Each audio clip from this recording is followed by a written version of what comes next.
Now, the truth is, before a man becomes a married man, he would always be a man, an independent man, with dreams, with excitement, with hopes, with visions. And then he gets married.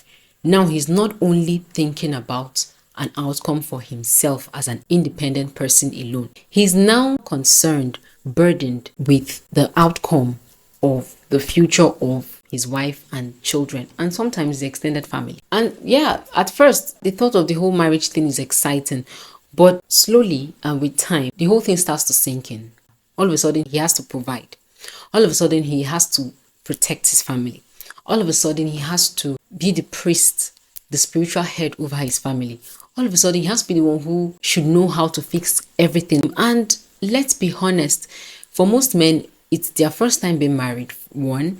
And secondly, when it comes to the burden or the pressure to prepare for marriage or be marriageable, the pressure is more on women.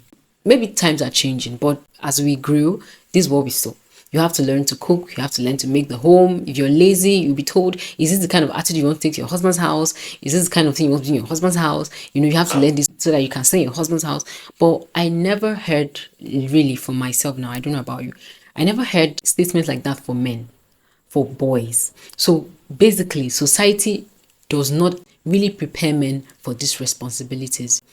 And then the same society that does not prepare men for these responsibilities also tells men that it is weakness to complain, right? That is weakness to show your emotions. That it is weakness to be overwhelmed. That it is weakness to be confused and not know what to do. So when a man is probably tired, confused, overwhelmed, just shrinking under the burden of being the man in the home, there's nowhere to turn to. Men in general do not come to that place where they learn to handle their emotions or even express or understand them. And so he starts to shrink. He starts to become distant. He starts to be quieter. He starts to agree on everything. He doesn't want argument. He doesn't want conflict. On the flip side, some men become easily agitated. They become irritable. They become wicked.